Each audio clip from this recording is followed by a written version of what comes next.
ਅਸਲਾਮੁ ਅਲੈकुम ਦੋਸਤੋ, ਤੁਸੀਂ ਵੇਖ ਰਹੇ ਹੋ ਆਪਣਾ YouTube ਚੈਨਲ ਪਾਕ ਪੰਜਾਬ ਟੀਵੀ ਤੇ ਮੈਂ ਆ ਤੁਹਾਡਾ ਦੋਸਤ ਅਬਦੁਲ ਵਾਹਿਦ।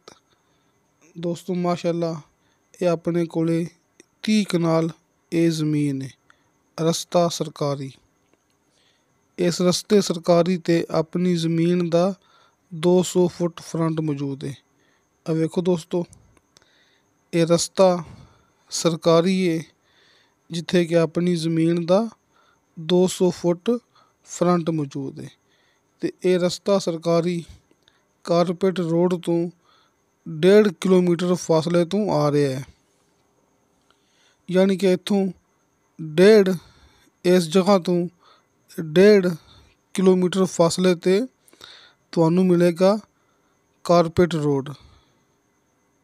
ਇਹ ਮੇਰੇ ਦੋਸਤਾਂ ਦੇ ਸਾਹਮਣੇ अच्छी ते खालस मिट्टी वाली ये मुकम्मल जरखेज़ मुकम्मल प्लेन पदरा प्लाट ये बिल्कुल ताज़ा ताज़ा हल चलिया होया है। ये ज़मीन मेरे दोस्तां दे सामने ये अपने कोले 30 कनाल ज़मीन है, यानी कि 4 एकड़ दे विचों 2 कनाल कम। अगर ये ज़मीन हुंदी 32 कनाल ਤੇ ਫਿਰ ਇਹ ਬਣ ਜਾਣੀ ਸੀ 4 ਏਕੜ। ਲਿਹਾਜ਼ਾ 4 ਏਕੜ ਦੇ ਵਿੱਚੋਂ 2 ਕਨਾਲ ਕਮ ਇਹ ਆਪਣੇ ਕੋਲੇ 30 ਕਨਾਲ ਜ਼ਮੀਨ ਹੈ।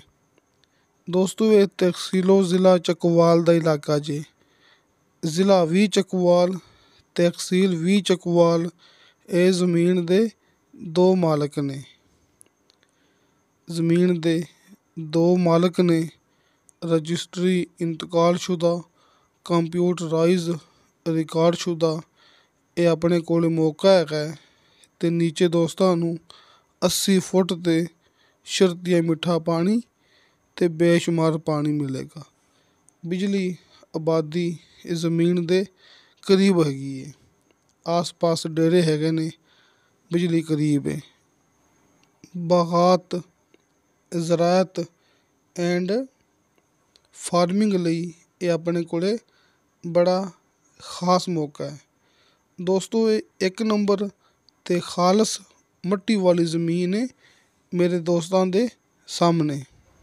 मैं अपने पख्तून भाइयों यानी पठान भाइयों के लिए थोड़ी उर्दू में बात करना चाहूँगा। उसके बाद दोस्तों को इस ज़मीन की कीमत बताएंगे। तो दोस्तों, ये तहसीलो ज़िला चकवाल का इलाका है। ज़िला भी चकवाल, तहसील भी चकवाल। इस सरकारी रास्ते पर अपनी ज़मीन का 200 फुट फ्रंट मौजूद है और ये रास्ता सरकारी कारपेट रोड से 1.5 किलोमीटर के फासले से आ रहा है।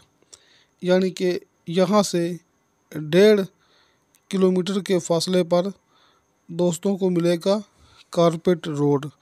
रजिस्ट्री इंतकालशुदा कंप्यूटराइज रिकॉर्डशुदा ये ज़मीन मेरे दोस्तों के सामने।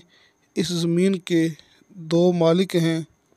नीचे दोस्तों को 80 फुट पर शर्तिया मीठा पानी और बेशुमार पानी मिलेगा।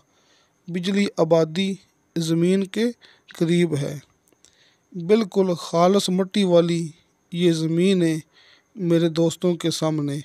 ये गंदम के लिए तैयार की है, यानी कि बहुत जल्द दोस्तों को यहाँ पर गंदम की फसल मिलेगी। इस ज़मीन की डिमांड की है मालिक ने 26 लाख रुपया फ़ी एकड़ के हिसाब से। ये 30 कनाल ज़मीन है, यानी कि 4 एकड़ में से 2 कनाल कम। 26 लाख रुपया फ़ी एकड़ और 3,30,000 रुपया फ़ी कनाल। हाजी अरफान अब्बास साहब के दोनों नंबर आप दोस्तों के सामने, कॉल एंड व्हाट्सअप नंबर, आप जैसे चाहें रब्ता कर सकते हैं। दोनों नंबर हाजी साहब के आपके सामने। तो दोस्तों, 26 लाख रुपया फ़ी एकड़ के हिसाब नाल इनकी डिमांड है ਤੇ 3,30,000 ਰੁਪਇਆ ਫੀ ਕਨਾਲ ਦੇ ਹਿਸਾਬ ਨਾਲ ਇਹ ਜ਼ਮੀਨ ਦੀ ਡਿਮਾਂਡ ਹੈਗੀ ਜੇ। ਸਾਹਮਣੇ ਸਕਰੀਨ 'ਤੇ ਦੋਸਤਾਂ ਨੂੰ ਹਾਜੀ ਅਰਫਾਨ ਅਬਾਸ ਸਾਹਿਬ ਦੇ ਦੋਵੇਂ ਨੰਬਰ ਮਿਲ ਗਏ ਹੋਣਗੇ। ਤੇ ਦੋਸਤੋ ਹਲਕੇ ਫੁਲਕੇ ਬਿਆਨੇ 'ਤੇ ਤੁਹਾਨੂੰ ਮਿਲੇਗਾ ਇਹ ਮੁਕੰਮਲ ਜ਼ਮੀਨ ਦਾ ਕਬਜ਼ਾ। ਤੇ ਸਭ ਤੋਂ ਪਹਿਲੇ ਹਲਕੇ ਫੁਲਕੇ ਬਿਆਨੇ 'ਤੇ ਕਬਜ਼ਾ ਦੇਣ ਵਾਲਾ ਕੰਮ ਹਾਜੀ ਅਰਫਾਨ ਅਬਾਸ ਸਾਹਿਬ ਨੇ ਸ਼ੁਰੂ ਕੀਤਾ ਸੀ ਚੱਕਵਾਲ ਦੇ ਇਲਾਕੇ 'ਚ। ਕਿਸੇ ਦੋਸਤ ਨੇ ਗੱਲ ਕਰਨੀ ਹੋਵੇ ਮੇਰੇ ਨਾਲ, ਦੋਸਤਾਂ ਨੂੰ ਮੈਂ ਹਰ ਵੀਡੀਓ ਦੇ ਵਿੱਚ ਇਹ ਗੱਲ ਕਰਦਾ ਹੁੰਦਾ ਕਿ ਮੇਰਾ WhatsApp ਨੰਬਰ ਲੱਗਿਆ ਹੁੰਦਾ ਹੈ ਹਰ ਵੀਡੀਓ ਦੀ ਡਿਸਕ੍ਰਿਪਸ਼ਨ ਦੇ ਵਿੱਚ। ਤੁਸੀਂ ਵਾਇਸ ਮੈਸੇਜ ਕਰੋਗੇ, ਚੈਟ ਕਰੋਗੇ, ਤੁਹਾਨੂੰ ਫੌਰਨ ਉਹਦੀ ਰਿਪਲਾਈ ਮਿਲੇਗੀ।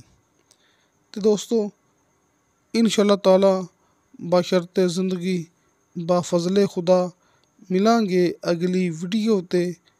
ਅੱਲਾ ਹਾਫਿਜ਼।